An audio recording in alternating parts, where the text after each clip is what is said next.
তোমরা যদি তিনটা জিনিসকে নিয়ন্ত্রণ করতে পারো, তোমরা যদি তিনটা জিনিসকে কন্ট্রোল করতে পারো, আশা করা যায় তোমরা জান্নাতে চলে যাবা। তার মধ্যে এক নাম্বার জিনিসটা হচ্ছে তোমরা তোমাদের জবানকে কন্ট্রোল করো। রাসূল বললেন তিনটা জিনিস কয়টা? এক নাম্বার রাসূল বললেন তোমরা তোমাদের জবানকে কন্ট্রোল করো, জবানকে তোমরা হেফাজত করো, তোমাদের জিহ্বাকে নিয়ন্ত্রণ করো, তাহলে তোমরা জান্নাতে যাইতে পারবা। আর দুই নম্বরে হাবিব পাক সাল্লাল্লাহু আলাইহি ওয়াসাল্লাম বললেন তোমরা যদি জান্নাতে যেতে চাও বাইরের কাজগুলো দ্রুত শেষ করে ঘরের মধ্যে থাকো, তথা ঘরের মধ্যে বেশি বেশি নিজেকে আটকিয়ে রাখতে হবে। তাই বলে কাজ না করে ঘরের মধ্যে রাখা এটা ঠিক নয়। আপনি কাজ শেষ বাজারে বাজারে আড্ডা কেন দিচ্ছেন? কেন আপনি মানুষের সাথে চায়ের দোকানে কথা বলতেছেন? কেন আপনি রাস্তায় রাস্তায় মানুষের গীবত গাচ্ছেন? কেন আপনি টঙ্গের পরিবেশে এত গল্প করতেছেন? কাজ শেষ মানে আপনি আপনার ঘরে চলে আসুন, জবানকে কন্ট্রোল করুন, আপনি ঘরে চলে আসুন। তিন নাম্বার রাসূল সাল্লাল্লাহু আলাইহি ওয়াসাল্লাম বললেন যে যদি জান্নাতে কেউ যেতে চায় তাহলে তার আরেকটা জিনিসকে নিয়ন্ত্রণ করতে হবে, সেটা হচ্ছে যে তার গুনার জন্য আল্লাহ সুবহানাহু ওয়া তাআলার কাছে মাপ চাইতে হবে।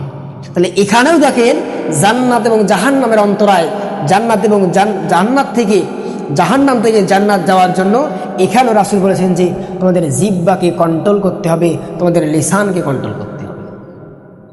তাহলে যার জিহ্বা কন্ট্রোল নিজে করতে পারি না, তাহলে আশা করা যায় সে ব্যক্তি যতই ধনবান হোক, সালাত আদায় করুক, নামাজ আদায় করুক, রোজা রাখুক, হজ করুক ইত্যাদি যাই করুক না কেন, তার মানে একটা গুনাহ তার যদি থাকে, সে মানুষকে কষ্ট দেয়, তাহলে সে ব্যক্তিও জাহান্নামের মধ্যে চলে যাবে। আমরা যদি এখান থেকে মুক্তি পেতে চাই তার উপায়টা একটু বলবো ইনশাআল্লাহ তাআলা।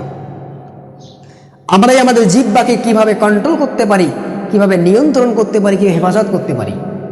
আমরা সদা সর্বদা বসা অবস্থায়, শুয়ে অবস্থায়, দাঁড়ানো অবস্থায়, হাঁটা অবস্থায়, চলা অবস্থায় সর্বদা আল্লাহ সুবহানাহু ওয়া তাআলার জিকিরের মধ্যে লিপ্ত থাকব। আল্লাহ সুবহানাহু ওয়া তাআলা বলতেছেন সূরাতুল আযহাবের 40 এবং 41 নম্বর আয়াতের মধ্যে,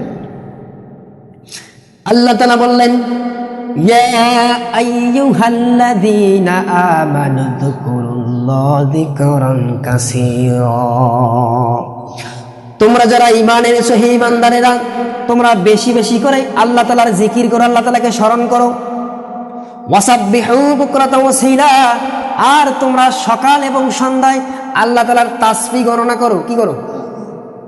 এখানে দুইটা কথা বলে, একটা আয়াতে দুইটা পাঠ। এক, তোমরা যারা ঈমান এনেছো আল্লাহ তাআলার বেশি বসে জিকির করো, আল্লাহ তাআলাকে বেশি বেশি স্মরণ করো। আর দুই নম্বরে আল্লাহ সুবহানাহু ওয়া তাআলা পরের আয়াতে বলতেছেন যে তোমরা সকাল এবং সন্ধ্যায় আল্লাহ তাআলার প্রশংসা তথা আল্লাহ তাআলার তাসবিহ জপো। আমরা যদি আমাদের জবানকে, আমাদের লিসানকে যদি আমরা হেফাজত করতে চাই, তাহলে আমরা বেশি বেশি আল্লাহ সুবহানাহু ওয়া তাআলার জিকির করব। আমরা বেশি বেশি সকাল এবং সন্ধ্যায় আল্লাহ সুবহানাহু ওয়া তাআলার তাসবিহ জপব, তাসবিহ পাঠ করব, আল্লাহর প্রশংসা আদায় করব, আল্লাহর গুণ কীর্তন করব। তাহলে এটা আমাদের জিহ্বার ইবাদত হবে। আর ইবাদতকারী বান্দাকে আল্লাহ সুবহানাহু ওয়া তাআলা ভালোবাসেন, সুতরাং আল্লাহ চান না এই ব্যক্তির কোনো ক্ষতি হোক। আল্লাহ যার কল্যাণ চান, আল্লাহ ওই ব্যক্তিকে দিনের সঠিক জ্ঞান দান করেন।